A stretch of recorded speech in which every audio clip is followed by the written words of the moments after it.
Now let us continue. Today I have come to lecture Biafra people why we need to turn every stone for Biafra. This is a fight and a struggle for do or die. It is a Biafra struggle, Biafra freedom or nothing. And this afternoon, I posted about we may turn to North Korea. Yes, we may turn to North Korea. If that is the only thing that will wake America up, if that is the only thing that will wake the European Union up, we are going to make North Korea our friend.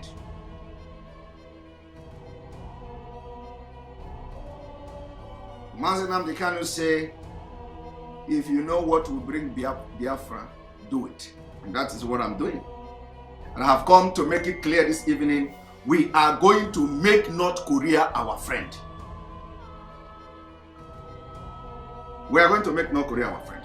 And why I have come this evening, after this whole opening speech without distraction, because I am the last person you can distract, is that I have come to give you reasons why we must make North Korea our friend.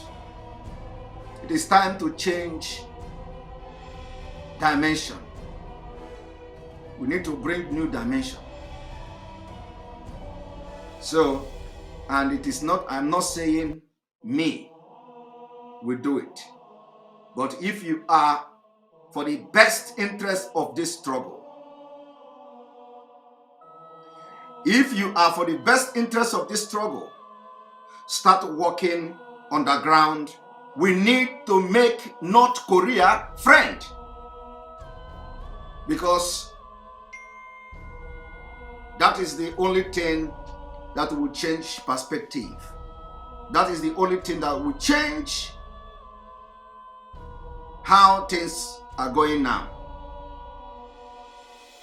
And I want you to invite this. You see, this is one of a kind of a broadcast I'm about to do this evening. This is one of a kind of a broadcast I want to do this evening. I want to change your mind. I want to change your mind. It is enough. Enough of all this romancing. Enough of all this. We are moving to North Korea. Because we need arms and ammunition to defend our land. And North Korea have it enough. Now, I want to tell you something today. And what I'm about to do, I want to use what Mandela did, what happened to South Africa, what happened to ANC, what happened to the appetite of South Africa, how they ended it.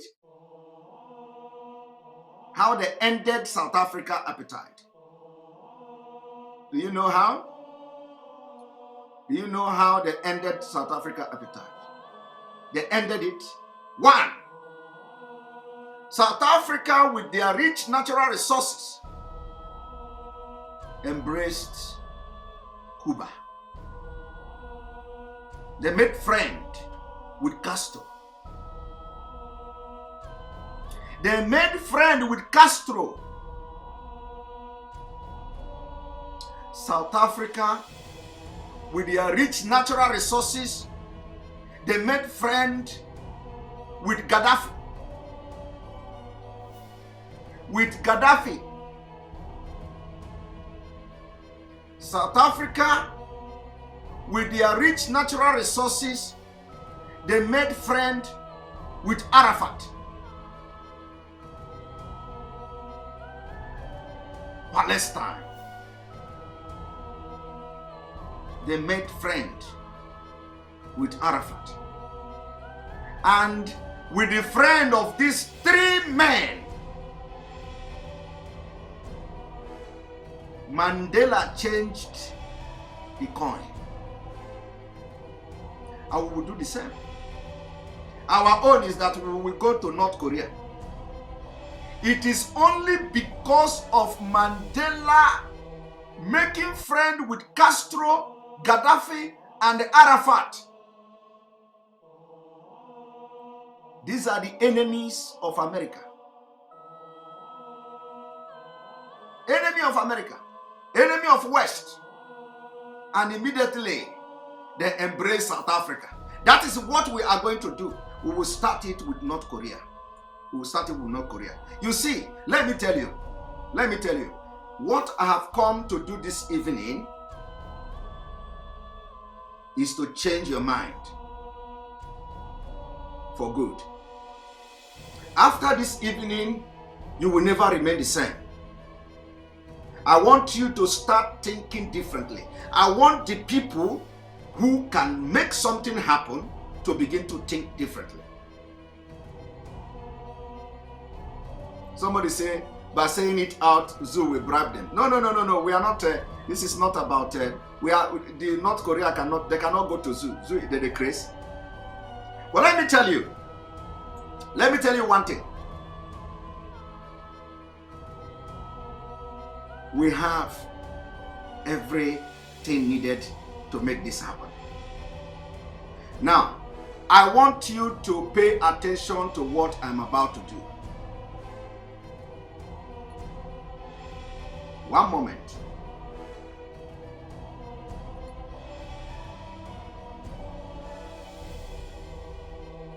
One moment.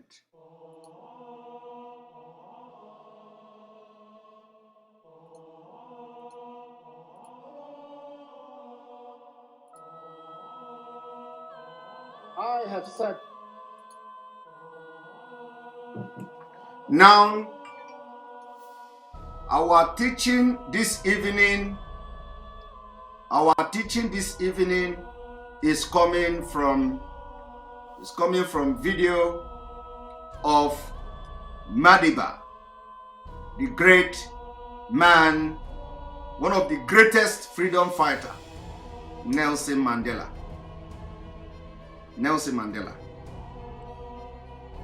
In this video, I want to show you is the key to freedom. The key to freedom is in this video. One, you need to make the enemy of your enemy friend.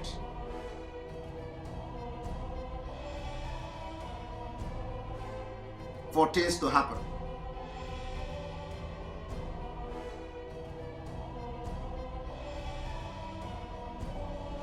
After last night's broadcast, I received a lot of feedback.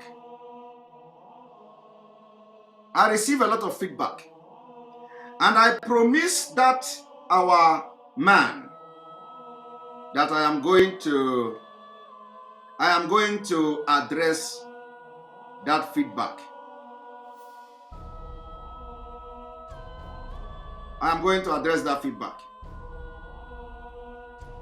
After last night's broadcast, where I questioned, why is America not sponsoring us? Why they sponsor Taliban? Taliban turn against them. They sponsor rebels in Syria. They turn against them. They sponsored rebels in Libya. They turn against them. Everywhere, including in Yemen, they turn against them. But to sponsor us so that we can fight and end this war in terrorism become a problem. Somebody responded, which I found very interesting. Somebody answered that.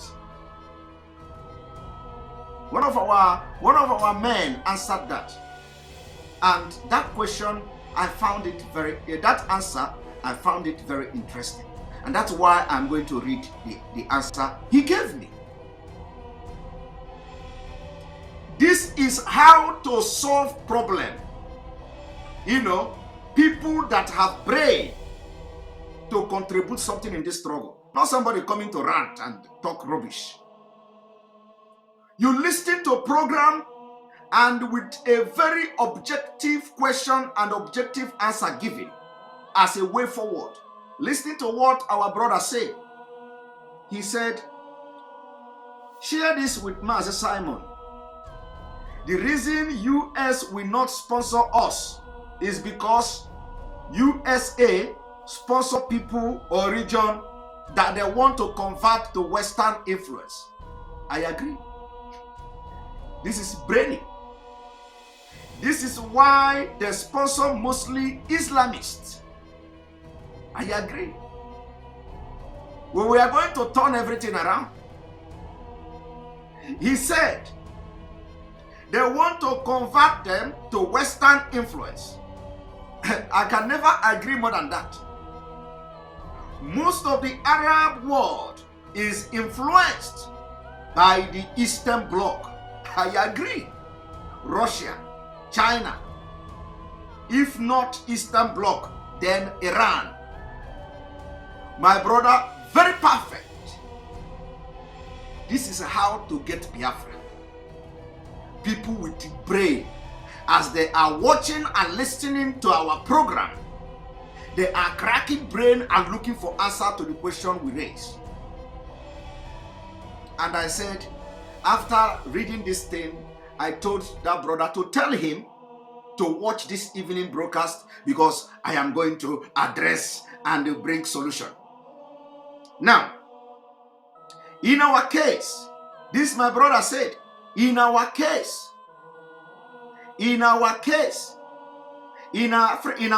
in America's eye, we are a conquered people. British colonialism put us under Western influence. And if we are Islamized, it will not matter to them because they are already working to convert Arab world. Hi! Oh my God. I wish this is like preaching Bible. I would have started speaking in tongue because this is a direct objectively. Now, Africa is forgotten, especially Biafra, since we are so good at going to different places and blending in. Hey! You see brain? You see brain? If we do not stand up for ourselves, and create a new sphere of influence, we are gone. Hey! I will ask this, my brother, is he a professor? Is this man a professor? Is he a professor or doctor? I want to know. My brother Sam, please send me a message. Who is this man? Is he a professor in university? Because it is only his professor that can be, their brain can be sharp like this. This man concluded that if we do not stand up for ourselves and create a new sphere of influence, we are gone. And he did not know, this is how the spirit of Biafra, he did not know that I am already concluding in bringing a new approach to create a new influence to Biafra people. And we start from North Korea. If we don't do it, we are gone. According to this brain here, I want to give you this, to melt your mind first before we go into playing videos as evidence. Okay? You see, me mentioning North Korea here is Nyakotoba. Okay? It is part of it. I am not hiding it. Mentioning North Korea here is Yakotuba. It is going to be two-way. If the zoo want, let them go there. America will get angered. Europe will get angered against them. So let them go now. Oh, you see, if they do, the trap is two-faced trap. Go, it will catch you.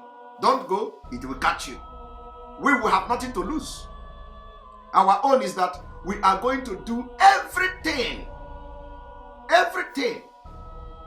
humanly possible.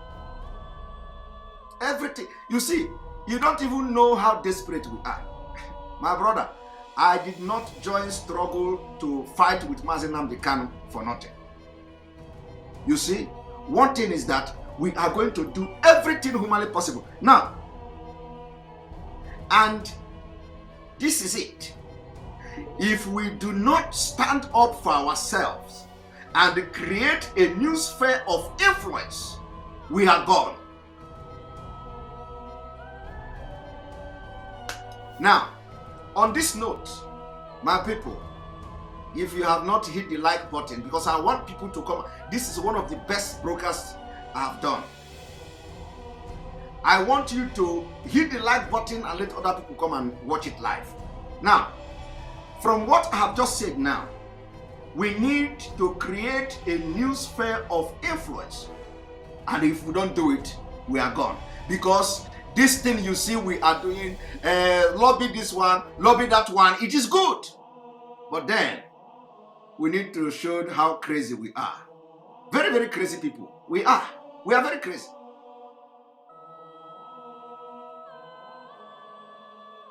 We are very crazy. Now, I want you to watch this.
And let me address you. You said Nnamdi Kanu is with Israel already, and that is what is difficult. What is so bad about Nnamdi Kanu is with Israel. How does that stop what we are doing? And let me also remind you that I don't know the position of Israel at the moment and the relationship between Israel and America at the moment. It is not very healthy. Are you aware of that? Are you aware of that? Do you know that during President Trump administration and Israel embraced North Korea? So what exactly are you talking? Nnamdi Kanu has embraced Israel. Do you know the position of Israel in the current administration in America? Do you know the kind of diplomatic relation they have? Do you know that? You don't know. Do you know that in the UN, the speech of the President of America made a lot of people to walk away from the UN General Assembly? Some of you don't even follow what is going on. You just read all this fake news. You don't know what do you know about international politics? You don't know what is going on in international politics. Come here and talk rubbish. Listen to the word and the wisdom I want to give you and use it to do something. So it is America on a way we agree. We agree. But let me tell you, is it not the same America that went and brokered deal and peace with North Korea? For the very first time under President Trump. Was Israel not part of it? Huh? Don't mind them. We know what is going on. Now, just don't distract me and listen, and don't talk. Don't bring side talk here. Listen to my point after this broadcast and analysis, which I'm going to do very objectively. You can take it to the bank. The Copper Report, a town meeting with Nelson Mandela. Mr. Mandela, you're participating in what is a very old and honorable American tradition, the town meeting. And rather than waste any time with my questions, if they don't ask you good ones, I promise I will try to. But I think we have some people out here who have some provocative and perhaps even controversial questions to ask you. And I'd like to begin. Mr. Mandela, you've come to the United States of America. Other than South Africa, probably the most racially divided country in the world. Evidence of that is right here in New York City. We are one of the most racially divided cities in the world. The blood of our children stained the sidewalks of New York. Howard Beach, Bensonhurst, Yusef Hawkins, Michael Griffith, our grandmothers, Eleanor Bumpers, mothers, Yvonne Smallwood.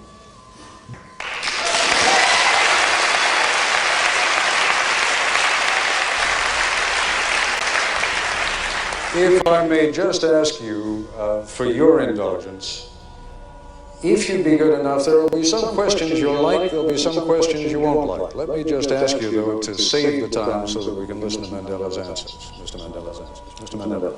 After the rousing welcome I have received here, I do not know whether I am in a mood to think coolly. I have been deeply touched by this warm welcome. But to respond to the question, I must say that the ANC, and in fact the entire to promote the struggle against apartheid in our country. And I must say to you that we have the support not only of the masses of the people, we have the support of the Congress as well as the government. And I think that it would not be proper for me to delve into the controversial issues which are tearing the society of this country apart. I am sure that the USA has produced competent leaders of all population groups who are able to handle their own affairs very effectively. Let me follow up, if I may, on part of your answer. You say you're sure you have the support of the people, the Congress, and the leadership. By the leadership, you also mean the President of the United States? Are you satisfied that you have his support? Well, I am sure of one thing, that he condemns apartheid as I do. That is enough for us to find further common room with the President. And this is the message that I'm going to put to him when I meet him. You see that? Did you hear that? They asked him. He said, it doesn't matter. It doesn't matter whether the president is going to support him. But what matters is that the president condemned the apartheid. Now, what is it in Nigeria that the President of America have condemned? The President of America have condemned the killings of Christians. Not only that, blacklisted Nigeria. Now, how have you used that particular thing against Nigeria government? Huh? Huh? How have you in Nigeria how have the Christians in Nigeria used that particular thing that America did? Nothing. All the GUO, all of them carrying big stomach and shouting and Bible. But look at, and do you know why Nelson Mandela is going to America, went to America to address the Congress? Because he already made move. Before he appeared in America, he already captured Castro of Cuba. He already captured Arafat. He already captured Gaddafi. Even Gaddafi did not allow him, the ACNC or whatever they call it, to register in Libya, in African country, because he was working with the Jews. There are Jews who were supporting Mandela, and because of Mandela working with some Jews organization, a Libya president, Muammar Gaddafi, refused their party to register in Libya. Discriminated him. He said, you are working with Jews. We cannot accept you in Libya. But at the end, what happened? He allowed them. It was because of the move of this Mandela to embrace Libya, embrace Arafat, embrace Castro, that triggered America to begin to run around. Do you know how many years he was in prison? Do you know how many years? You don't know. It was because of that move. 27 years he was in prison. In that 27 years, America did nothing. At least you can tell me they are doing something, they are doing, but at least he spent 27 years. Hyacinth said 27 years. 27 years in prison. The first year, America did nothing. The second year, America did nothing.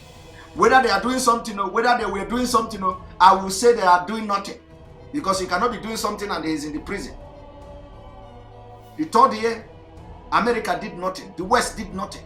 The fifth year, the fourth year, the sixth year, the seventh year, until the 10th, until the 15th year, until the 20th year, until the 21st, 22nd, till the 27th year.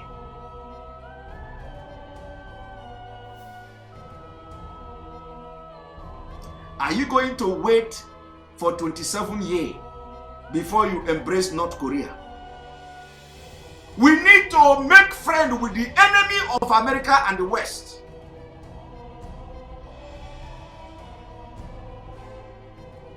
Give them our resources. If that is what it takes. There is nothing is to be compared with freedom. You don't know the price of freedom. Do you know? You don't know. This man was 27 years in prison. And you know what? He didn't back down. They would have killed him. But the leadership of the struggle, they begin to make moves. Before they turn to Castro, before they turn to Arafat, before they turn to Gaddafi, they have been trying to call America, call Britain, call the Western world. Every time it was politics. Politics, debate, let us debate at the Congress, let us debate at the UN. It immediately, they make friend with the enemy of America. America begin to run up and down. America begin to run up and down.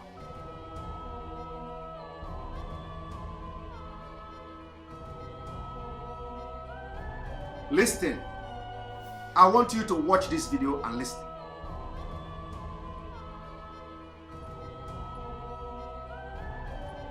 And when you say you have the support of Congress, are you satisfied that you have enough votes in Congress to keep sanctions in place? That I cannot say. That lies in the future. But when I address Congress, the main thrust of my speech is that the Congress should support sanctions. Why are you so insistent? You see, he didn't even trust the Congress of America. He was there to speak to them. You see, we are desperate. And in this desperation, we can make mistakes.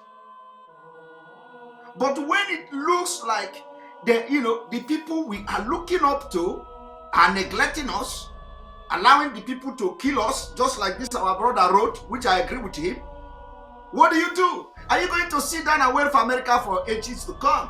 Are you going to wait for America for 27 years like South Africa? Are you going to wait for 27 years in Nigeria? My brother, you can never make it to 27 years in Nigeria. Never. You can't. You can't make it to 27 years. The next 27 years, you cannot make it in Nigeria. So what do? We learn from the people who have done it before. We need to make friends with the enemy of America. We need to make friends with the enemy of Western world so that they will wake up and see that we are desperate to live for survival. We are desperate for survival. And the war, according to them, is starting in 2022. Why this whole thing has not been debated in the US Congress and the House of Commons is because we don't have North Korea to issue statement on Biafra yet. We don't. And we are going to. We are going to make friends with North Korea. We need their support to get freedom. That is one thing. That is one thing that will trigger and that will make everybody to run helter. Everybody will run. Everybody will talk about Biafra. Everybody. And as I'm talking, I want our think tank team. I want our think tank team. I want our men to begin to level ground for North Korea. Because I am going to convince you this evening. I will convince you objectively. I will convince you this evening.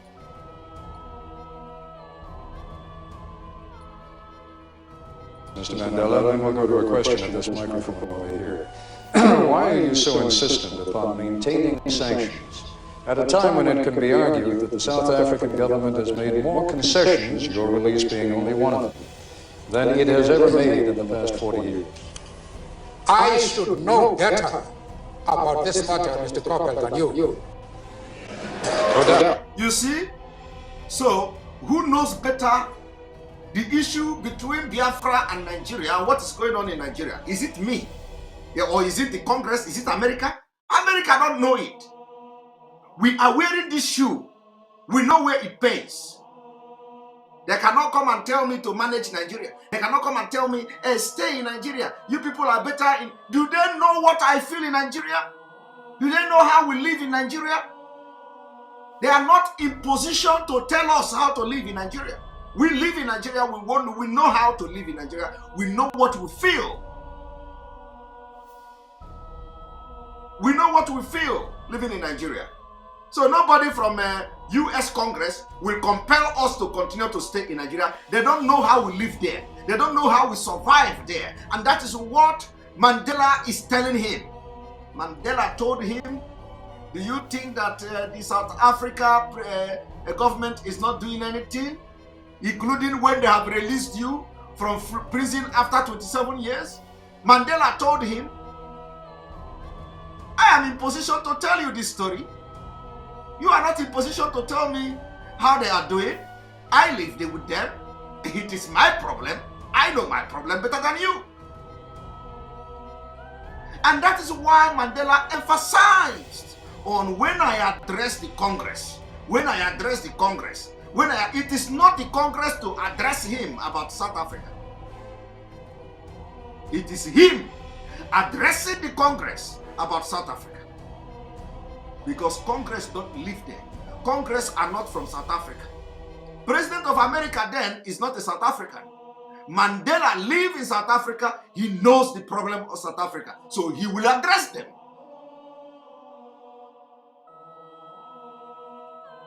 That is what we are doing.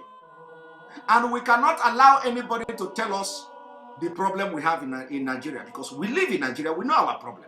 And we know the solution to those problems. That is why we are shouting every day. I don't care what anybody does. I don't care what you think about me. I don't care what you say, whether I'm inciting war in Nigeria or whatever. I don't care. I am desperate for freedom. And any action I am taking, anything I am doing is out of my desperation for freedom. Crucify me for that.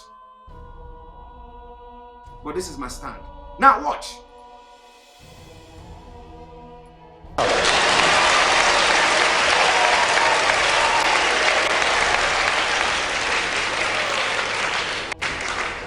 After all, it is the ANC, not the government, that is responsible for the present talks. We have been hammering the government since 1986 to meet us. You see that? We have been hammering on the government to meet us. And this interview was granted in 1990. From 86 to 1990. How many years? And only now they release Mandela because he made friend with the enemy of America. He made friend with the enemy of America. And America woke up, compelled the government of South Africa to release Mandela. He made friend with the enemy of America. He made friend. And that is what we will do. We are going to follow this road. This road you see, we will follow it. Because that is the only thing that will change the paradigm. The paradigm will only shift where we make friends with the enemies who are ready to help us. Okay? If the enemy of America want to help us, we follow them. We follow those who want to help us. And North Korea will be happy. North Korea will be very, very, very, very happy. You know, will be very, very happy. And anybody that is asking me, why do you want to use North Korea to give example? Is that how your Biafra is going to be? The answer to that, your question and your stupid thinking is here in this video. So watch it.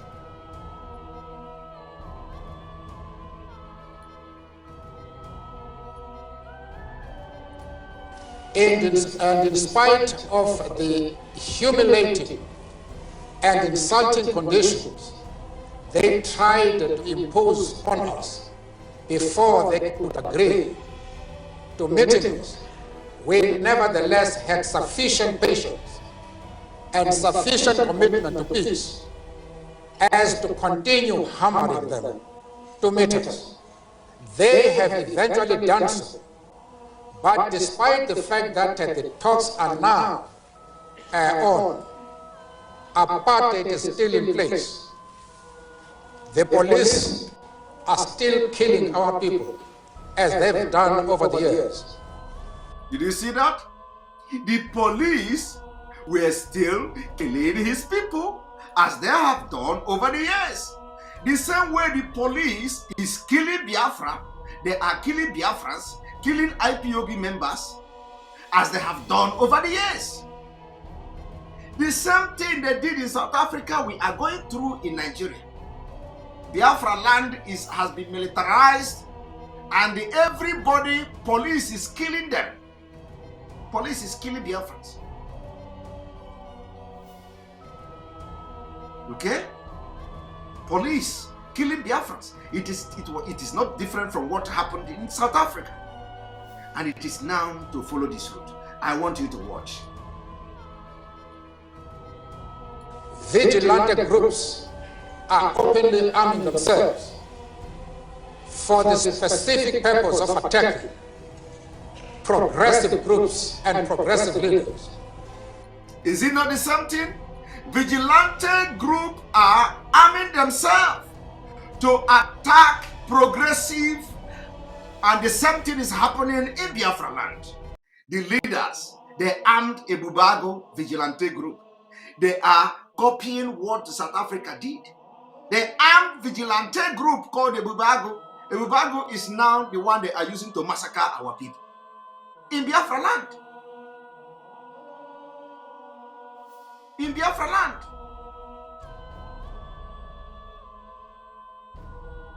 Somebody say, be careful, may they not arrest you. You think this is zoo? You think we are in zoo? We are in a civilized country. We are in a civilized country, and anybody who want to argue on the objectivity the sense, the critical thinking in what I'm doing should come and argue with me. Come and arrest. And let me ask you a question. In fact, it will be good because when the arrest come, the news will, it will carry a lot of weight. So that I will have the opportunity to talk to CNN and talk to every other media. They want to hear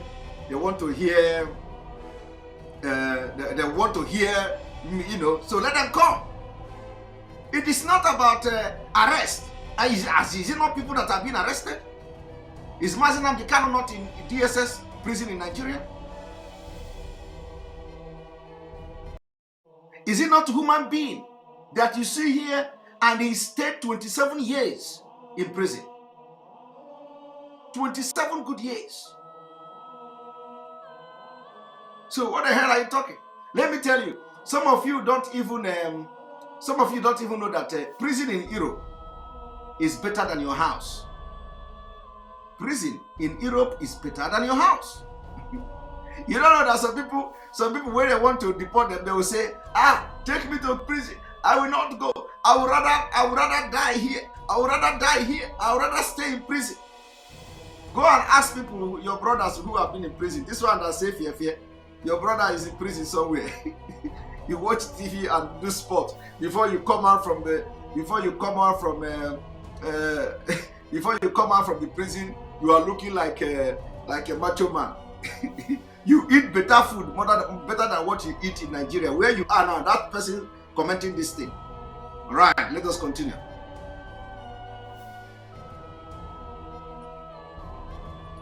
The right wing is also arming itself openly, and they say they are doing so for the purpose of destroying the ANC. You see that?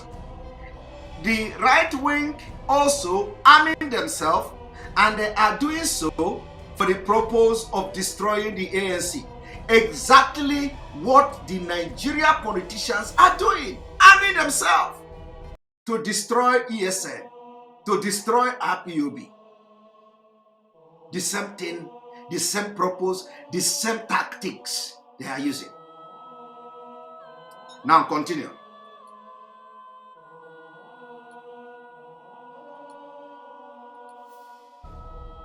They are calling for some of us to be heard. Why would you think that we should now relax our strategies? You see, the people, the right wing, we are calling for some of them to be heard. What has happened? Let's move on to the next question. Amanta. My name is Gloria Tude. I was born here in Harlem. I'm a lawyer. I've lived here all my life.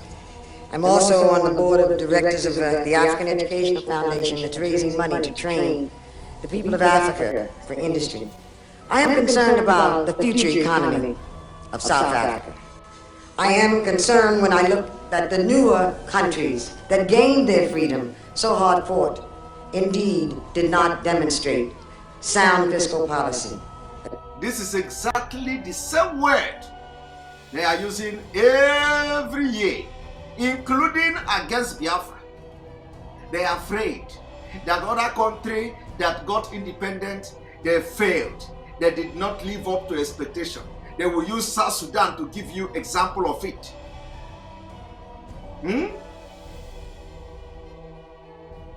They will say, if you give this Biafra now, how are you going to manage yourself? How are you? It's the same question they are asking you today.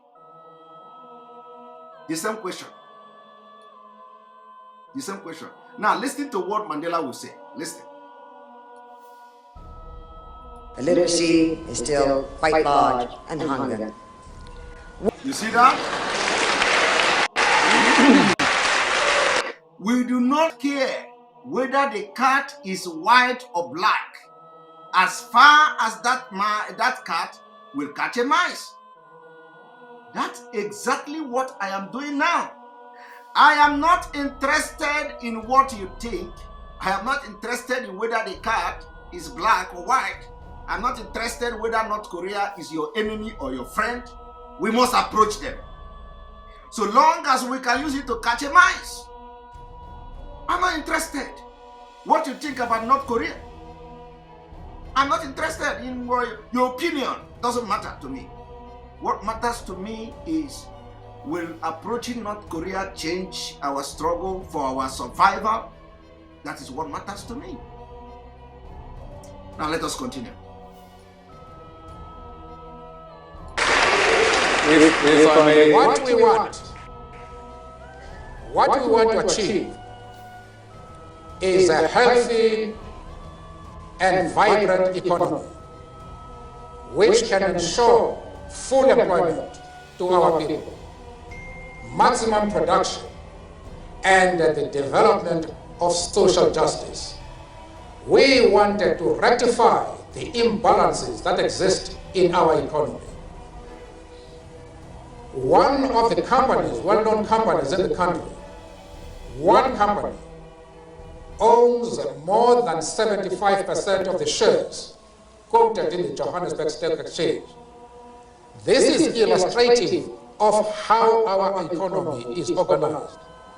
It is the resources of the country are monopolized by a white minority, even in that minority by a few individuals, whereas the masses of the people, especially blacks, are left poor, ridden with disease, illiteracy, without educational facilities. We wanted to develop an economy which would put an end to that. Exactly the same thing in Nigeria. The same thing. Illiteracy, disease everywhere. And we are fighting for Biafra to build and bring a policy that will put an end to that. Exactly. The same thing. Somebody is asking, nobody will fight for your freedom. Nobody will fight for your freedom. Nobody. We are fighting for our freedom now. Nobody will fight for your freedom. But let me tell you, some of you are just ignorant. If nobody fight for your freedom, what was Mandela doing in America? He was a free man. They released him from prison. What was he doing in America? You, Ndichie, nobody fight for your freedom. Nobody fight for your freedom. You don't even read their history. What do you know? What was he doing in America? Huh? Why did he make Gaddafi friend? Why did Arafat support them? Why did Cuba support them? Castro? Nobody will fight for your freedom. Was it Libya people that were fighting in South Africa? Was it Arafat people that were fighting in South Africa? Was it Cuba people that were fighting in Africa? And all of them were South Africans, but they needed a backup. ET. They needed a backup. That backup is what we are talking about. People that will support you, not people that will fight for your freedom. You fight for your freedom yourself. Nobody fight for your freedom, but you need a support. ET Boribo. Nobody will fight for you. Nobody will fight for you as if what is going on. If you do not know why we are fighting and shouting, going to America, going to everywhere, is because we are not expecting American citizens to come to Nigeria and fight for us. No.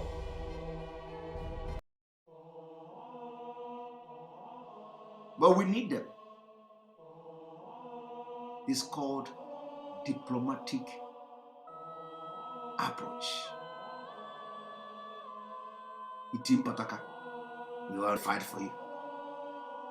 I have addressed you now, so that you don't go to another platform and start constituting nuisance. And when people are talking, you will say, nobody, just stop wasting your time. Nobody come to fight for you. I have just given you example. I addressed you. I said, South Africans, they made friend with Cuba, Castro. Castro did not send people to go to South Africa and fight. They made friends with Libya, Gaddafi. Gaddafi did not send Libyans to go to South Africa and fight. They made friends with Arafat. Arafat did not send all these Lebanese or whatever to go to Palestinian, to go to South Africa to fight. It is only the diplomatic ties, support, only support, statement, and ready to defend them that is needed. Nothing else. You are here talking rubbish. Instead of you to listen, you eat your school fees, and then you come here, let us give you sense a little bit. You are here talking rubbish. And will live to other people to put a label if they so wish. Mr. Mandela, did you hear that?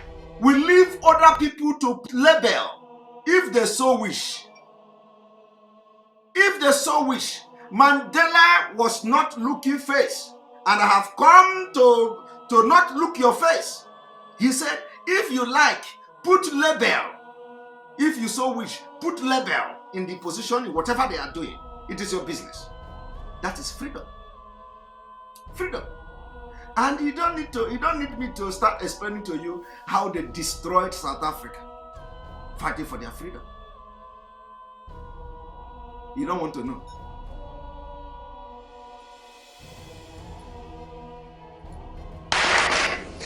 And we're back once again. And Mr. Mandela, as I told you before we began this broadcast, almost all the questions will be coming here from the audience, but we also went to a couple of people back in South Africa, told them you were going to be on the broadcast, and asked them if they had any questions for you or comments that they wanted to make to you.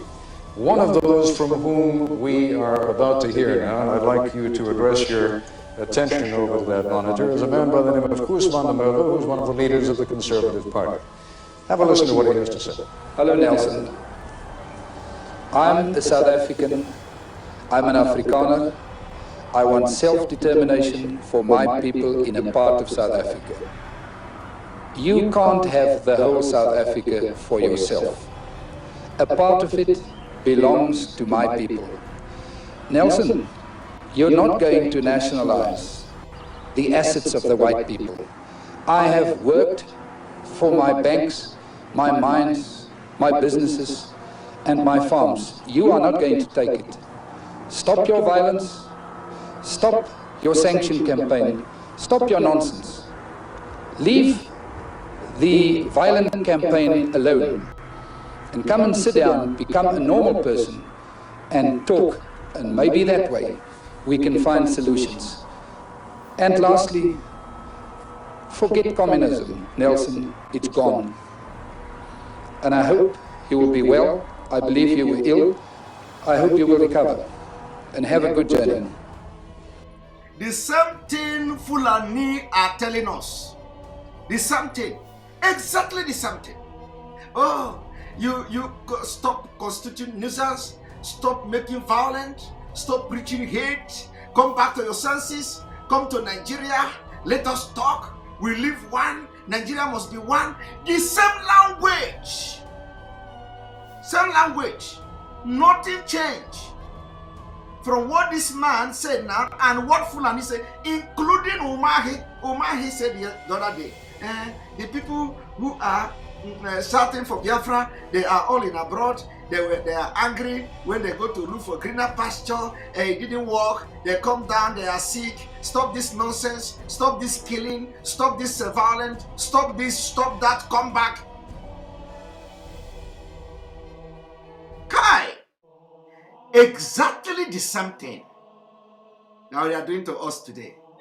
When they hear you shouting Biafra, they say Fulani. We say leave all these Igbo people. They are stupid. They are bad, they are idiot, they are crazy, they don't have job, they don't have this, they don't have that. That is why. As if they have job. As if they have job. Now, listen to what Mandela answered him.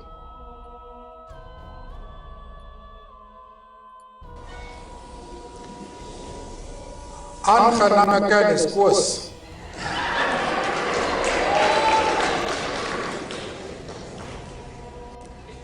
Ek hoop van harte dat een dag ek die geleentheid sal kry om met u te gesels.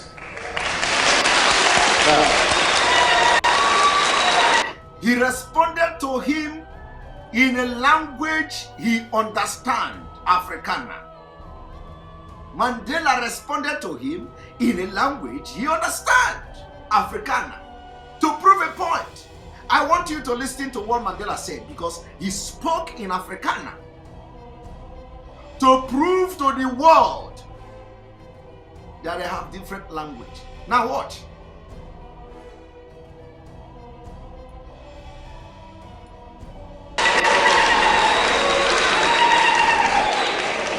Well, just to interpret Please. what I said, I just wanted to demonstrate that I am bilingual.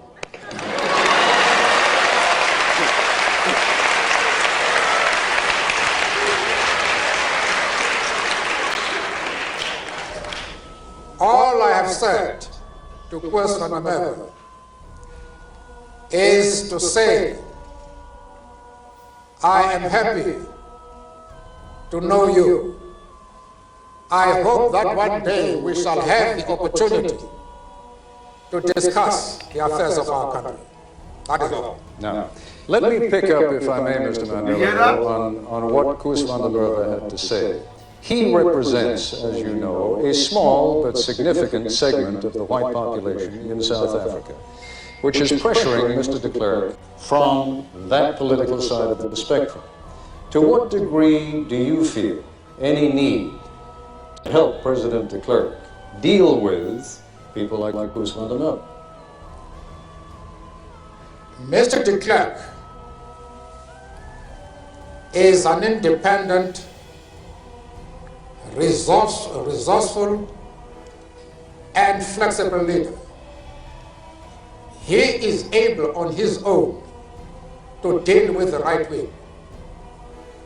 The outside world will be making a grave mistake if they think they can do anything whatsoever to help Mr. de Klerk as against the right wing. Did you see that? The outside world, it will be making a very grave mistake if they think they will help the president against the other part. Just like we are telling them now. The outside world will be making a very grave mistake if they think they will continue to support Nigeria against indigenous people who want to go their way and have their freedom and live like human beings. The outside world will be making a hell of mistake, and that mistake is about to manifest. That mistake is leading us to North Korea. The mistake of not looking into the plight of the people in Nigeria is taking us all the way to North Korea. And probably we are going to open doors for other nations, some of the nations that we are targeting. That is the price. We are not with our senses anymore, if you can put it that way. And we don't care what label you put. I don't care what you are going to label me. Whether is North Korea now your model? I don't care. And if that question comes during this program, is North Korea your model? Mandela answered you, and you are going to see the answer and hear the answer now. Just watch.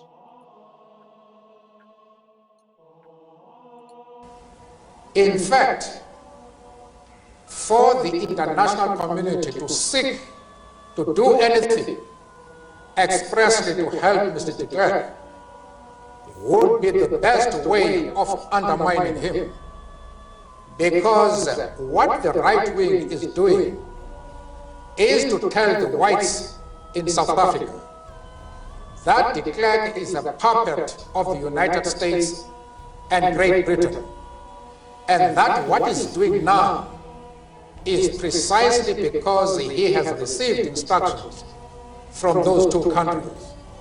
And if now the Western world comes out to say they want to help de Klerk, that is what the right wing exactly wants. You will destroy him.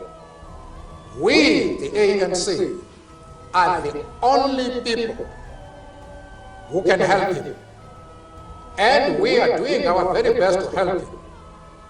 One of the points we are putting to him is that Mr. de Klerk, if he wants to see the future non-racial South Africa emerge, is to speed up in regard to the negotiating process, that in a year or two, he should be able to extend the vote to all South Africans. He must cease thinking in terms of solutions by seeking a mandate to whites only. He must place himself in a position where he can get the support of the overwhelming majority of the people of South Africa. And if he gives every man and woman, whatever the color of his skin, the right to vote, he will be in an extremely strong position, and there's nothing that the right wing can do. But if he continues, as he is doing at the present moment, still to think of racist solutions, solutions which are seen first and foremost as protecting the rights of the whites, he will go under.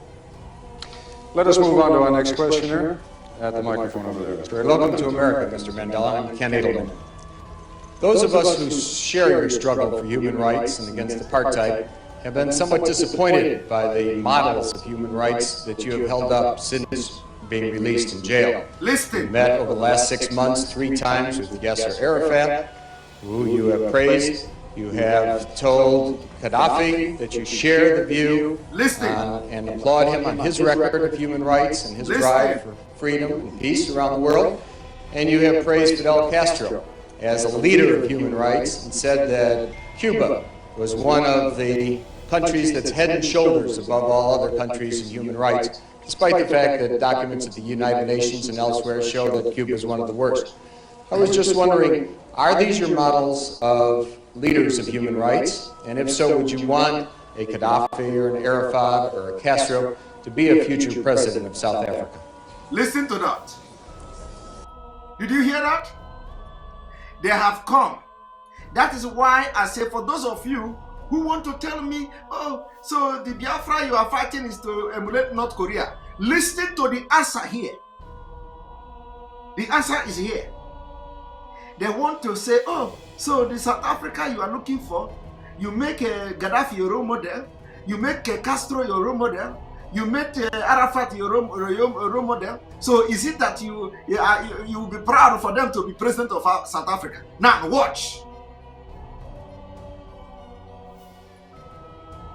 One of the mistakes which some political analysts make is to think that their enemies should be our enemies. You hear that? Do you hear that? All right.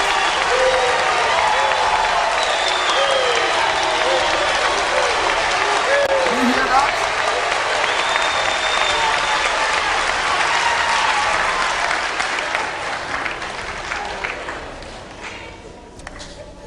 That we can and we will never do. Do you hear that? We have our own struggle which we are conducting. We are grateful to the world for supporting our struggle. But nevertheless, we are an independent organization with its own policy. And the attitude of every country towards our attitude towards any country is determined by the attitude of that country to our struggle. Did you hear that? Did you hear that?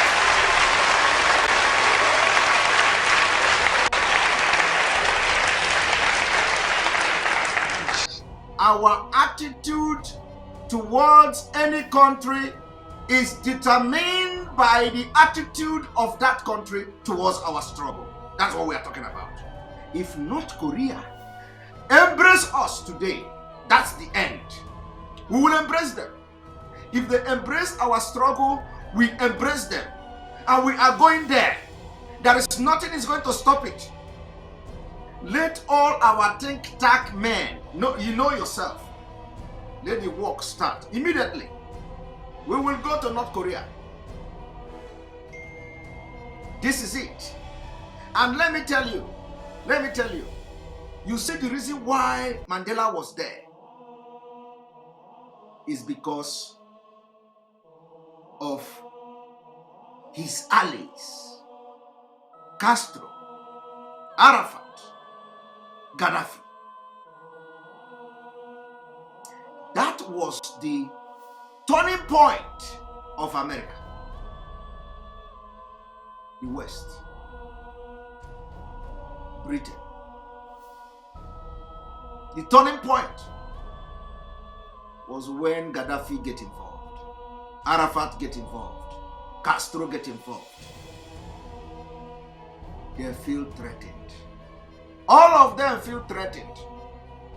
Immediately, they begin the process to release Mandela.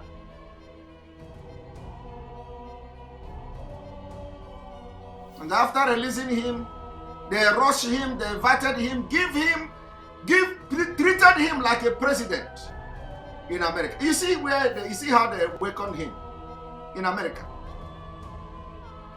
Because they don't want Castro to take credit. They don't want Gaddafi to be an influence to South Africa. They don't want Arafat to be an influence to South Africa. They know the importance of South Africa economy to the world. They don't want that to happen. They swing it to action immediately. And then Mandela now addressing the Congress. Mandela now addressing the American president. Mandela now, everybody want to talk to Mandela. Mandela now winning Nobel Prize. Mandela now become the world powerful man. He become a legend. But for the 27th year, he was nobody. From year 1, year 2 to 27 years in prison, Mandela was nobody.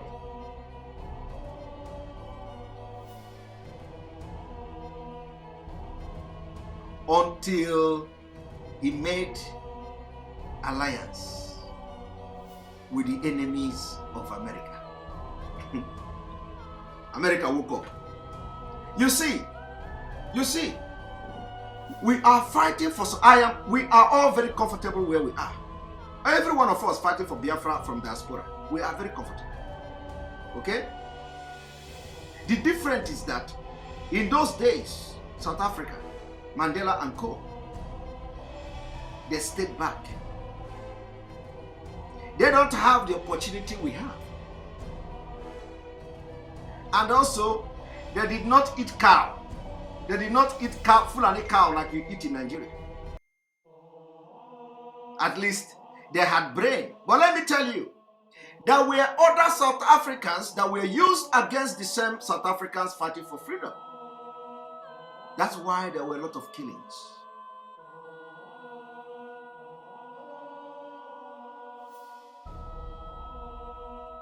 Now, let us continue. Yasser Arafat, Colonel Gaddafi, Fidel Castro support our struggle to the hilt. Did you see that? Fidel Castro, Arafat, Gaddafi support our struggle to the hilt.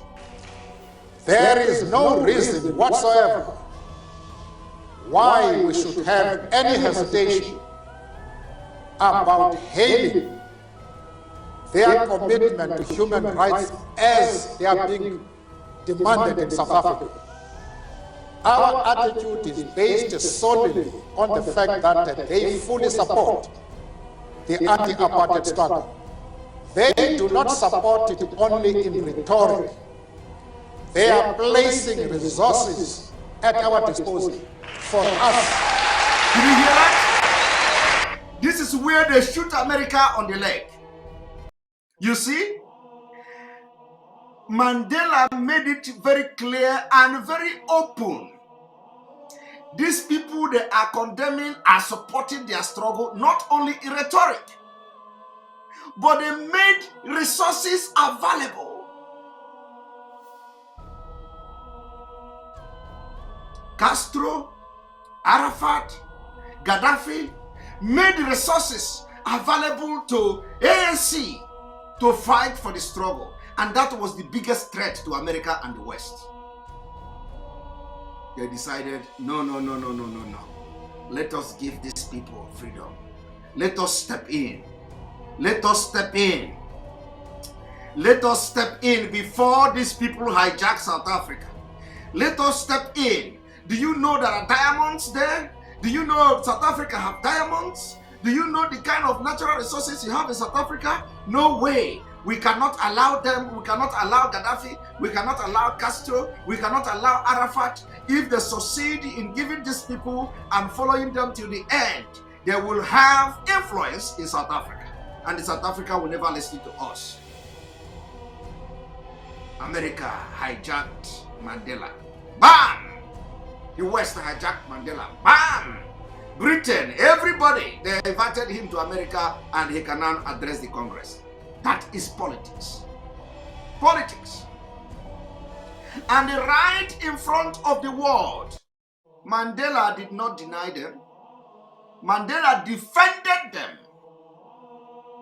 In fact, let me tell you, Mandela defended them even at the cost of losing Jewish supporters.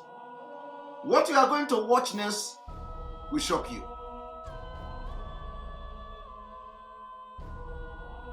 My brother, everything is not secret. We are in open market. Everything is not secret. Simon, don't think you shouldn't expose this to our enemies. No. We are not, this is not secret. We are not going to make any, this is not secret. We are in open market. We are selling. Traders. This support for Biafra struggle is in the open market. It is open for any country that want to support us. And the reason why I am making this exposition, I told some of you that you will change this evening. After this today's broadcast, you are going to change your mind. The reason we have to do this is for those that will be kicking this idea. This idea. Why are you going to North Korea now? Don't we, like somebody already commented here, don't we have Israel? Does that stop you? We are already approaching. Does that stop you? But we have been approaching them for how many years? For how many years? That is not to say that we will stop. No. We are not stopping. But we need country that with a proactive action. We are in open market. Thank you, Hyacinth. The Biafra struggle is in open market. And we are open to any country that will support us.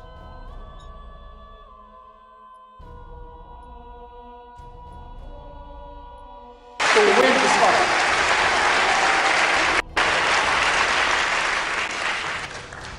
That is the position. Mr. Mandela, you've said a number of very controversial things in that last response, and I'd like to come back to some of them when we return, but once again we have to take a quick break. We'll be back in a moment. Thank you. The Couple Report will continue in a moment. And we are back once again with Nelson Mandela at the City College of New York. Mr. Mandela, as I mentioned to you before the program, we also have some distinguished guests sitting behind us. one of whom, Mr. Henry Sigmund, together with two other Jewish leaders, came to Geneva to visit with you precisely because they were so concerned not only by the kind of thing that you just said before the break with regard to Yasser Arafat, with regard to Libya's Colonel Gaddafi, but also because of the support that you seemed at different times to give to the PLO. I would like to ask Mr. Sigmund to stand now for a moment and pose whatever question he would like directly to you. Mr. Sigmund? Before I pose my question, permit me to say, I want you to listen to this man. This is one of the Jewish men supporting Mandela. I want you to listen to what this man has to say. first, that when I had the pleasure and honor of meeting with Mr. Mandela in Geneva, we said to him, and I would like to repeat this now, in order to put my question in context, that the commitment of the Jewish organizations that met with him to the struggle against apartheid, against racism, against injustice in South Africa is absolutely unconditional. It is not dependent on whether we are happy or unhappy with responses that Mr. Mandela gives to some questions. Having said that,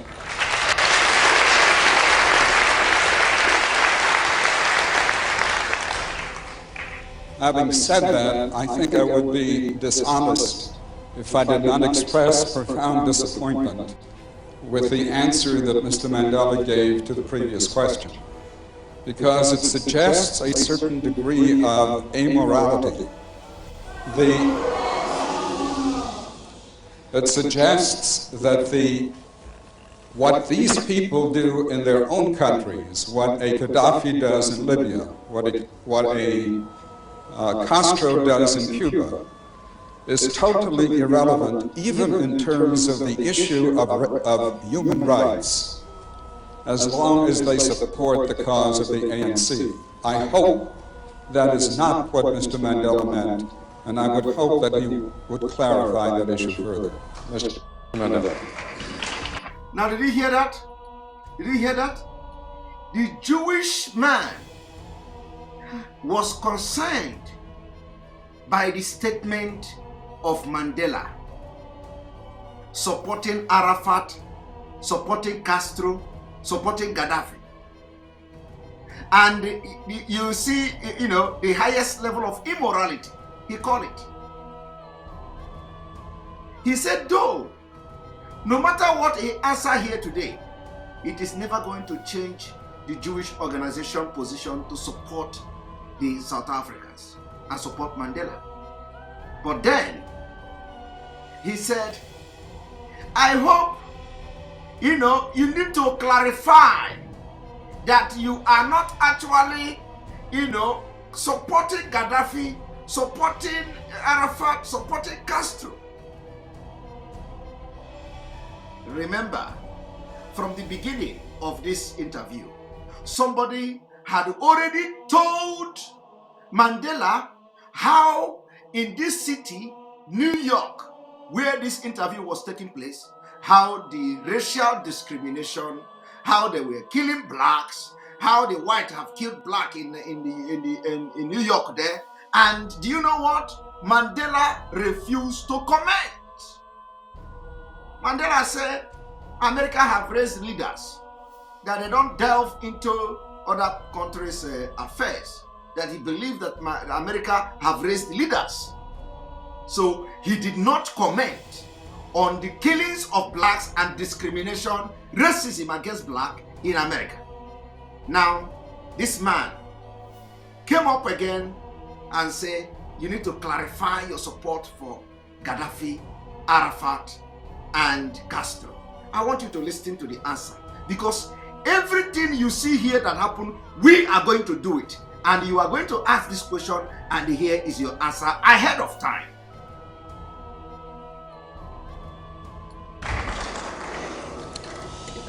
Firstly, we are a liberation movement which is fully involved in a struggle to emancipate our people from one of the worst racial tyrannies the world has seen.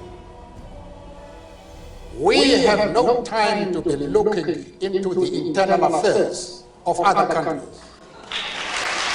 Did you see that? We have no time to be looking into the internal affair of other countries. It is unreasonable for anybody to think that this is our role. I have been asked by somebody who wants me to express an opinion on the differences that are taking place within the USA. And he has made his position quite clear that there is racialism in this country. You see? I have refused to be drawn into that. You hear that? Did you hear that? Why then they want him to comment on Gaddafi, Castro, and Arafat when somebody expressed opinion about the racism in America and he refused to comment on that? Do you see it?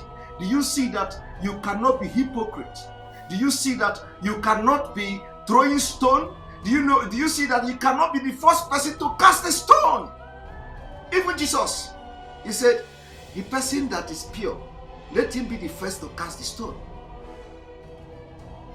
That is why, you see, let me tell you, you don't know. For those of you who may think it may even be, at the end of the day, it may even not be North Korea.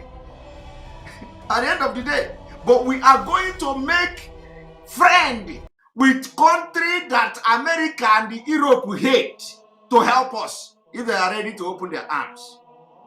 Because you see, we have the resources. We have the resources.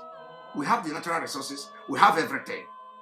So if that is the only thing that will wake American Congress up to see that there is a need to end terrorism in Africa, if that is what is going to wake them up, we will do it. We will do it. Now, I want you to listen.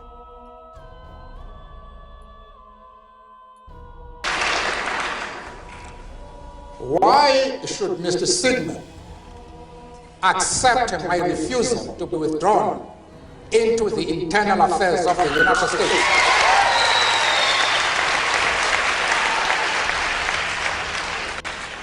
And at the same time, want me to be involved in the internal affairs of Libya and Cuba. I refuse to do that.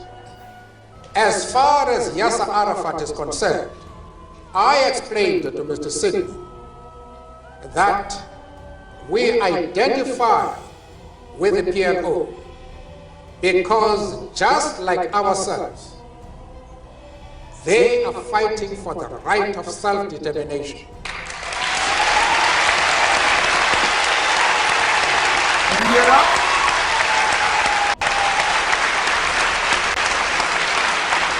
Did you hear that?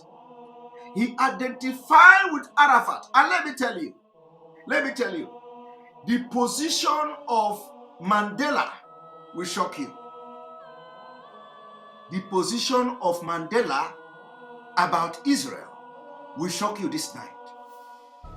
Believe me, some of you will be shocked. But you know what? After Mandela made his position known, the Jewish people did not back down. Mandela said that he did not support Israel to take over the territory they have conquered from the Palestine. That they must give them back to Palestine. This response will not go well with most of you watching me today. And believe me, some of you will get mad when you hear Mandela now. Some of you will get mad. But Mandela did not look face. He did not betray Arafat. He did not betray Arafat. He stood his ground. If it is this that is going to cause this thing, let it be. But Arafat have identified himself with us ever before America and every other person. And Arafat is also fighting for self-determination. And so therefore, my position about Israel and Palestine will not change here in America. Some of you will be disappointed. But let me tell you, this answer that Mandela gave now, the next answer that he give now, will shock you. If it is you now and there, if you are the Jewish man today, you are going to stand up and say, Mandela, I am done with you. I am done with you. You are this, you are that. Like some freedom fighters are doing today. Instead of them to do something meaningful, they are coming and constituting nuisance already. You are this, I got that, I got that, You can't stand. You can't stand it. This is wisdom. I want you to listen to what Mandela said. Watch.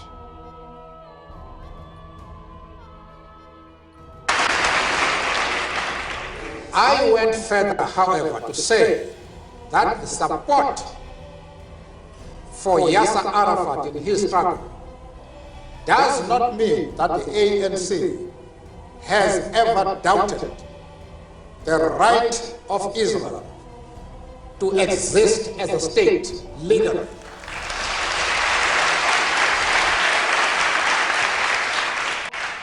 We have stood quite openly and firmly for the right of that state to exist within secured borders. But of course, as I said to Mr. Sigmund in Geneva and others, that we carefully define what we mean by secure borders. We do not mean that Israel has the right to retain the territories they conquered from the Arab world, like the Gaza Strip, the Golan Heights, and the West Bank. We don't agree with that.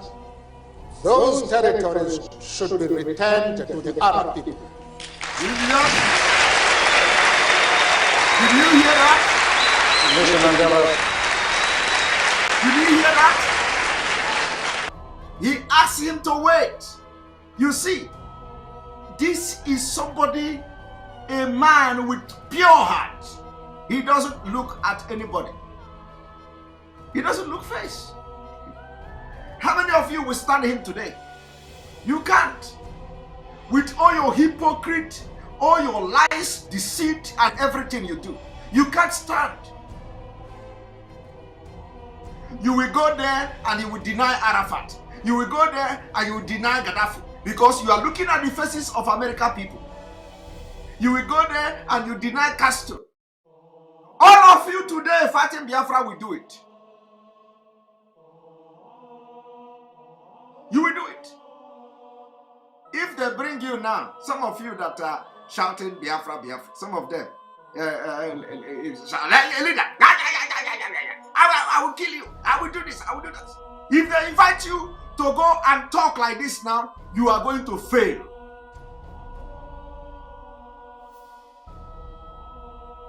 You will fail.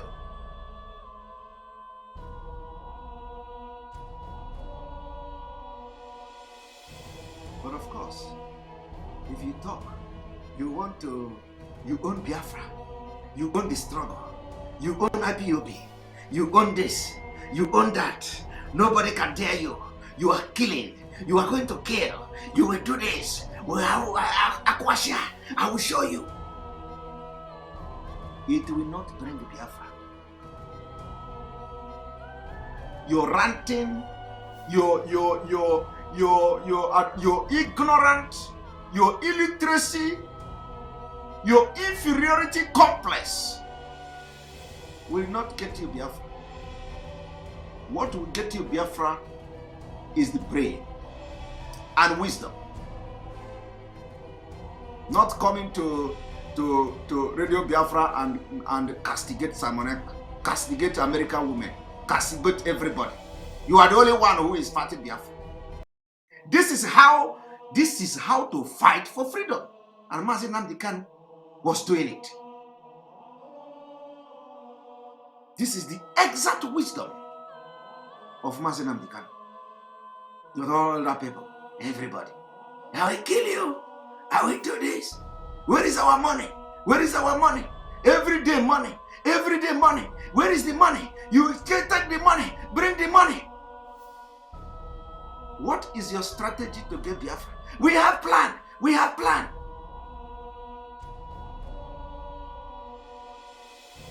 Constituting users. When the people listening to you, they pity for Mazi Nnamdi Kanu. They pity Mazi Nnamdi Kanu. The lunatic he is working with. That anytime Mazi Nnamdi Kanu want to take step forward, they draw him back 20 steps. These are the lunatic people that surrender the struggle. People without brain. Anytime, that is why you can imagine. That is why some of them don't know what Mazi Nnamdi Kanu is doing. Because if you tell them, they would destroy it. Come on, Radio Biafra, shout. You don't know nothing. When Mazi Nnamdi Kanu is planning, you don't know. You don't know nothing. Because what you are is what we call Mejiahiro Kundia. You are nobody. Mejiahiro Kundia. When people are not available, they use you. Some of you are Mejiahiro Kundia. Because people are not available. I told you people, don't dare me. This is how freedom is fought. With wisdom, not by shouting and talking and doing courage in your mouth. With integrity. Integrity. Yes. I give them a new name. What they are is Mejiahiro Kundia. They have no brain, no wisdom. They open mouth and talk rubbish. And you'll be. I have told people, don't look at what is happening. These people they will never be nothing in Biafra. These are freedom. We are all. So every time, they don't learn. They don't learn nothing. They don't learn anything. But everybody, you shout it because we are in Biafra struggle. Yeah, we are in Biafra struggle. Everybody is talking to people you can't even step in the foot in their shoe. You are talking because everybody is in Biafra struggle. We are coming online to make broadcast. Look at it. Some of you today that are shouting this Biafra, if you are in this position, you will deny Gaddafi, you will deny Castro, you will deny Arafat. Eye service.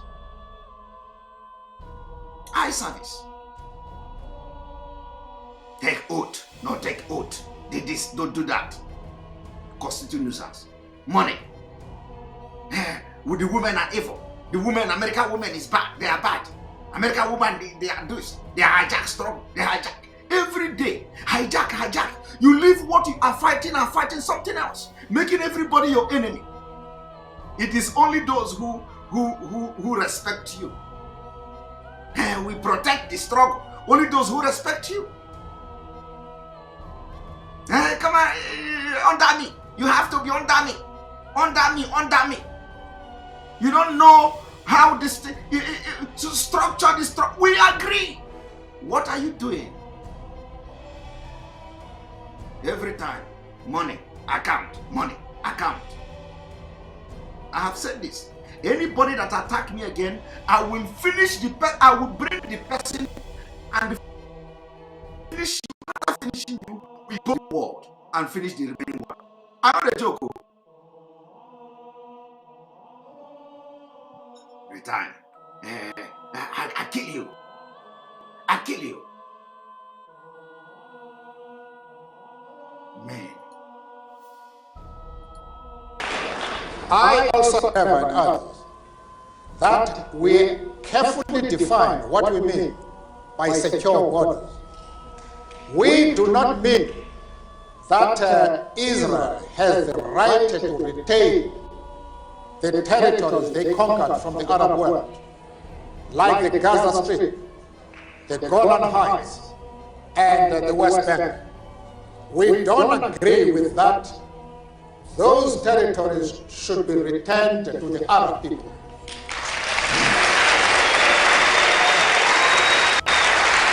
Mr. Mandela. I also explained to Mr. Sigmund and company that in our organization we have Jews. In fact, Mr. Gaddafi did not allow us to open our offices in Libya precisely because we had the courage to say to him, we work with the Jews in our organization. Did you hear that? Gaddafi did not allow them to open office in Libya because, did you see what he said? They had the courage to tell Gaddafi that they are working with Jews. They had the courage to tell Gaddafi that they are working with Jews. You see, if it is you, you will not tell Gaddafi, you will hide it from Gaddafi. Some of them that are shouting today on radio, shouting, if it is them that you send to go and represent you, sent to Gaddafi or in office of Gaddafi to go and represent IPOB, they will go there, they will deny Jews. They will deny Jews. They will deny that. They will tell Gaddafi, no, we are not working, we don't have any other people. We are not working with Jews. We are not working with anybody. Because they want to keep it secret. And then when Gaddafi find out that, a representative of IPOB, they came here, they deny they are not working with Jews, thinking they will keep it secret. In a place like this, the thing happen, Gaddafi will watch it. And that will be the end. And then you will begin to accuse each other. You begin to accuse each other. He did it too. It was him, Sabo. It was the Sabo that told Gaddafi. The Sabo told Gaddafi. It was Samonekpa. It was Nelo Febo. It was Madame Oyibo. It was America people. Madame Bridget, all of them. They went to Gaddafi. They told Gaddafi.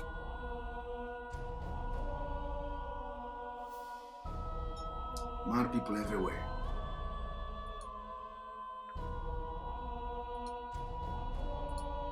And he didn't allow us to open an office until February this year, when he had to accept us as we are.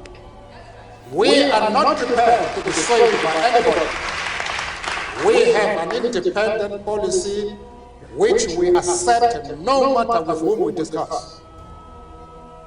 Mr. Mandela, let's move on to our next question. Welcome.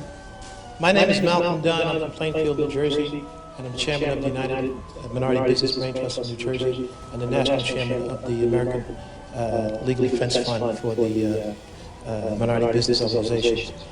I have a question that relates to our participation in business in this country. We who have gained the moxie and who have reached certain levels of proficiency in business and education in various professions would like to know, what can we offer? What can we who have been denied access, total absorption into the American system in those professions, what can we prepare ourselves to offer to you in the motherland, given your attainment of the one vote, one person, one vote?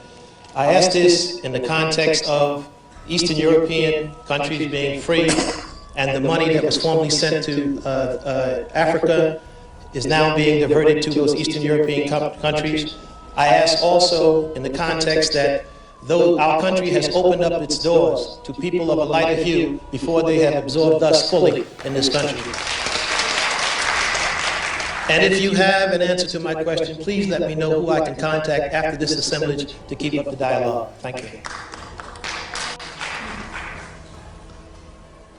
The black people of America, of the USA,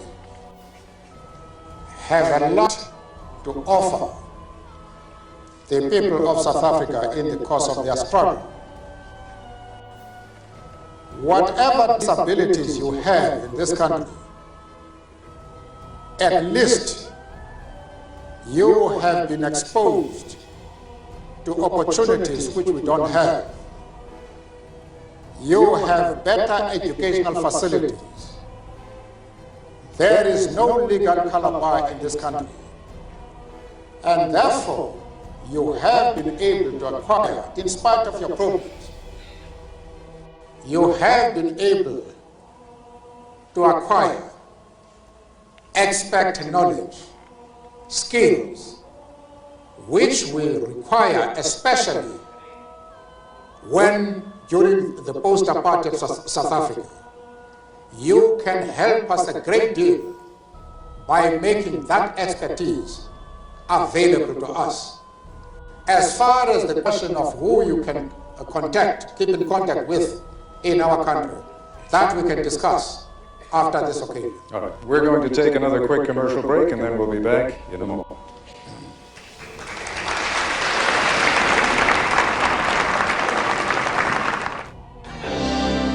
The Koppel Report, a town meeting with Nelson Mandela continues. Once again, Ted Koppel.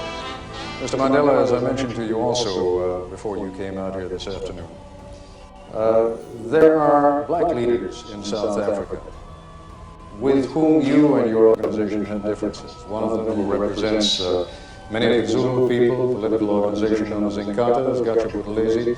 If you'd be good enough to direct your attention once again to the monitor and listen to what he has to say. I know, my dear, that you're not responsible for our not getting together, and I know that it's other people that have said, I'm not imagining it, they've said in so many words that they don't want you and I to get together. But my dear, all these years you've been incarcerated, you know we've been in touch. You know that I've always paid tribute to you. Now watch this one. Watch this one washing his dirty linings in public. And I want you to listen to what Mandela is going to tell him. He was expecting Mandela to begin to answer him. These are the people, from the other side. They are the people who were enjoying the South Africa regime, apartheid regime. He was a leader. Just like Dave Umahi, just like the Afuku of Imo State, just like all the leaders, Ekweremadu them. This man you see here was enjoying like Ekweremadu. He was in the leadership. He was in the government. Now, do you see from how he's coming? He said, what stopped you to pick up your phone and call me from America? There is no difference between this man and some Biafra agitators today. Some those who are shouting. They want you to pick up your phone and call them. And even if you pick up your phone and call them, they will never answer you. Even if you pick up your phone and send message, they will never answer you. The same thing in Nigeria. The Nigerian government. Those Ekweremadu, all of them, they are just like, everything happened in South Africa is happening in Nigeria now. The same thing. And we are going to end it the same way. Now watch.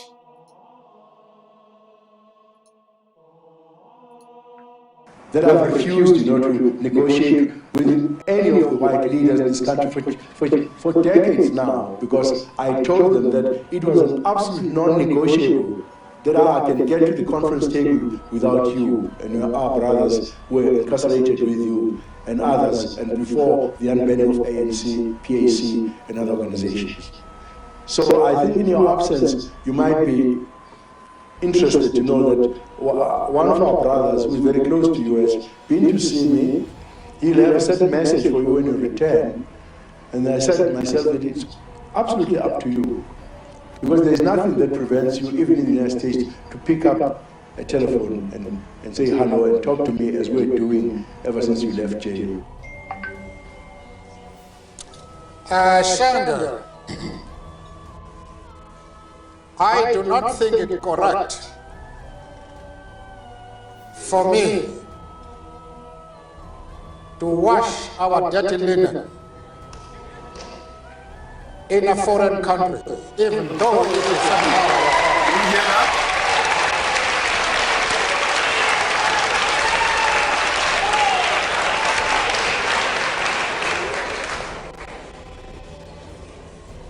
I am hesitant to do that, even though here I have the feeling that I am among the comrades in arms, rather than sisters.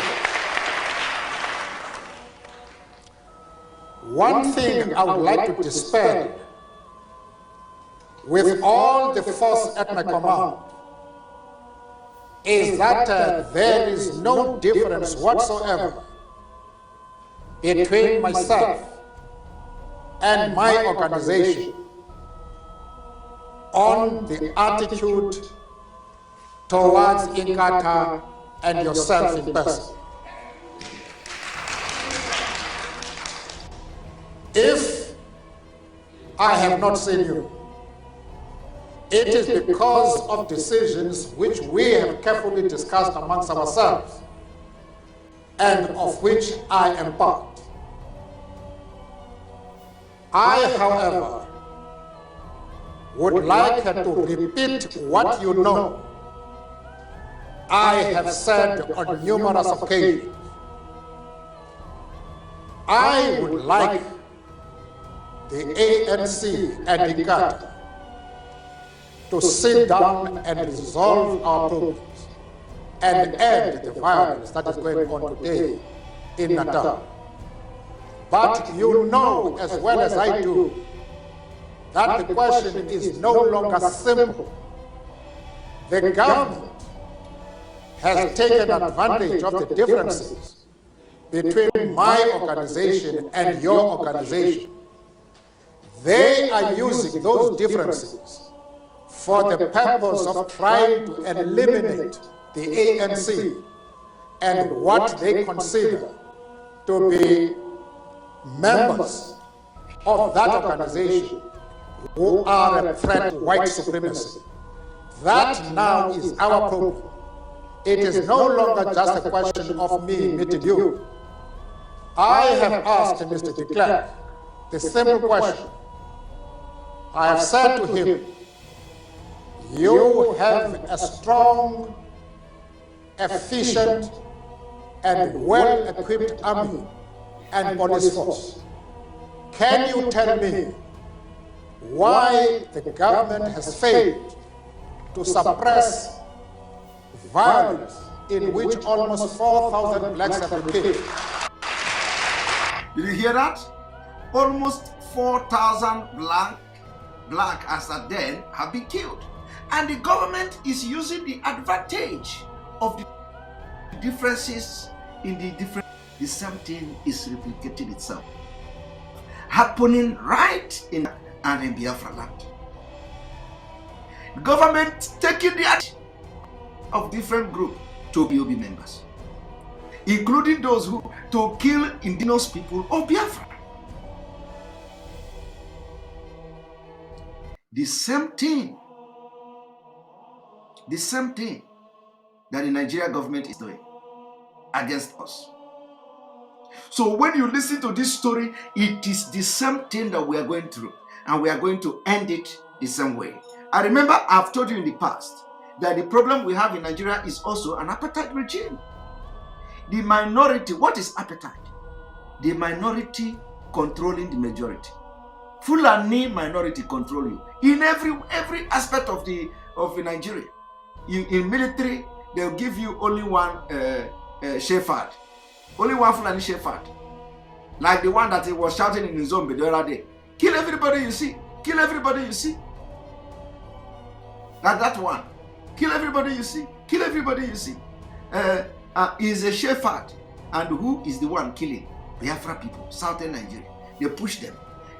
This one will be there shouting, kill everybody, kill everybody. He is the shepherd. And let me tell you, I'm going to do program tomorrow. I'm going to do program to expose the juju that they brought to Izombe. I will expose the juju they brought to Izombe. Do you know that the Fulanis they brought juju into Izombe? Do you know that? I will show you the juju. When you watch the video of that military man, of that Fulani man shouting, kill everybody you see, kill everybody you see. When you watch that video, you are going to see the head of a cow. You are going to see the head of a cow. Do you see that? Something like a head of a cow. Do you see it? I want you to go and watch that video. You see the head of a cow. You see the horn, the MP, in front of the military helos and in front of that armored car. Tomorrow I will explain to you what the juju does. Tomorrow I will explain to you what kind of juju is that, where they did that juju, and I will tell you what the juju is doing, so that any community they bring that vehicle, you will destroy it. If they kill anybody, you destroy it. I will tell you in which community they make the juju, and I will tell you what juju, how that juju works tomorrow. Don't miss the program. And I want you to go and watch the video of Izombe, where that man was shouting, kill everybody you see, kill everybody you see. I will tomorrow, don't miss the program tomorrow, because I will tell you the juju, and I will tell you where they made that juju, and I will tell you how the juju work. And I will tell you where they have used the juju before. But in Biafra land, Agabanya, we will neutralize it in Biafra land. We will neutralize it. I want you to pay attention to that video. When you see that video, you see the military helos. You see that helos. You see in the front of the helos, you see the head of a cow, or like a head of a cow, very big horn like this. It was like this.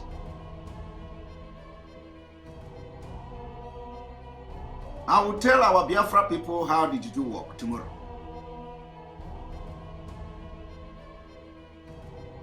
So that the Fulanis will understand.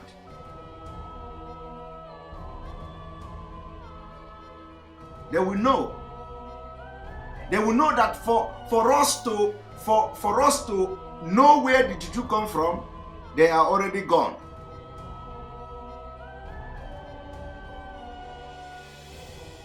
So, and I know that they are watching and they are listening. Tomorrow, don't miss the program. Don't miss the program. And in case if I forget, please, if I forget, because a lot of things are in my head. If I forget, please write me message on Facebook. Every place I post something, comment. Remember to expose the juju. If I post something tomorrow, please go there and comment. Simon, remember to expose the juju they brought to Izombe, because we know they are going to use that juju to invade other communities. So we have to alert our people. And we will neutralize it. We will neutralize it.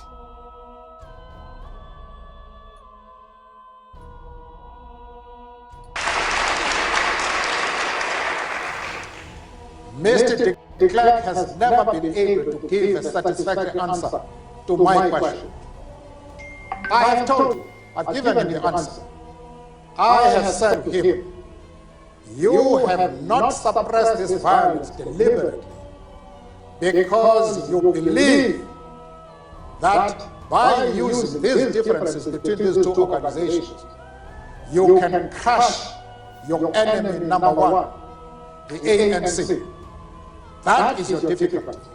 And I must repeat to you, that is the main problem facing the people of South Africa. It is the involvement of the government and its police in the violence that is taking place now. We have, Mr. Mandela, I believe on microphone B over there, a former representative of the South African government. He was until very recently the Consul General here in New York. Would you like to come to the microphone and pose your question? That is so, Mr. Koppel. Mr. Mandela, as one who for a period of years has advocated your unconditional release, I want to say at the outset I'm delighted to see you here in New York. Welcome. Thank you. Secondly, I also commend you for your loyalty to your friends, controversial though that may be. But in framing my question, in dealing with Natal in particular, I, as a white South African, am most concerned about the bloodletting, the carnage that is going on.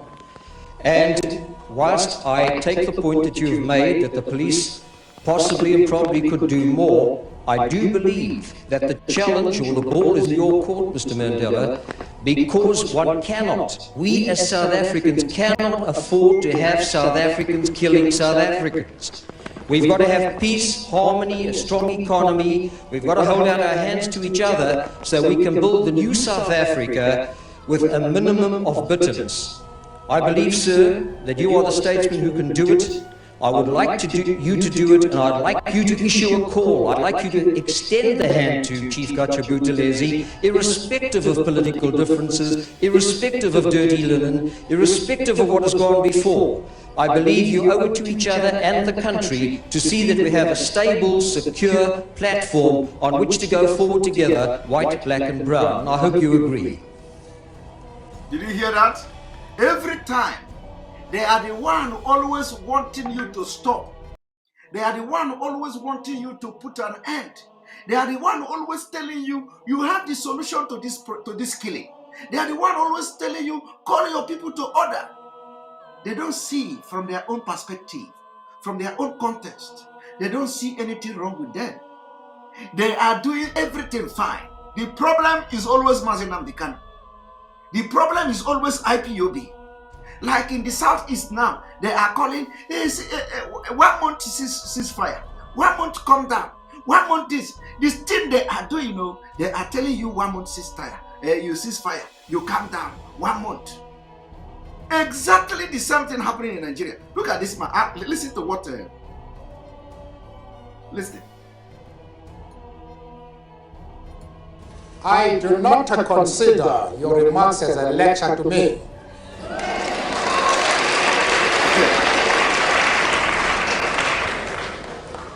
Because you would know that it is the ANC and not the government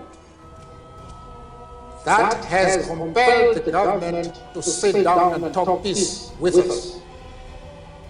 It is the ANC that is mobilizing the entire country today around the question of peace. You would also know that I have made several calls at public rallies that no solution is possible in South Africa without involving Chief Buthelezi. You would know this. Yeah. I have made that call not once, but several times. But it is the government that is responsible for all our problems in regard to Natal.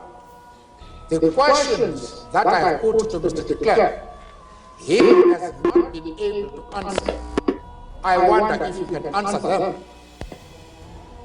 The government has had no hesitation whatsoever in suppressing similar violence before. Why is it that it has not even attempted to suppress that violence? After all, no government anywhere in the world can tolerate violence in which close to 4,000 people have been killed without intervening. Why is your government not intervening? That is the question that you must answer. I would answer you by saying that I don't represent the government, and I would hope that the government would do exactly what you say. I do not quarrel with you, and I do not presumptuously lecture you, Mr. Mandela. I wish you well. Thank you very much. Mr. Mandela. You hear that?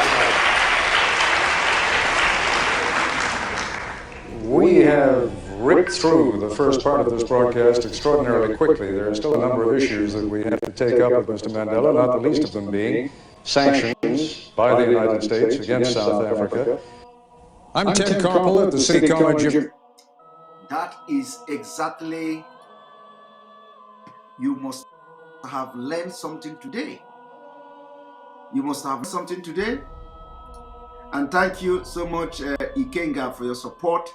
Mazi Simon Ekpa, I so much support the move to reach out to North Korea. May this come to reality. He said, thank you very much.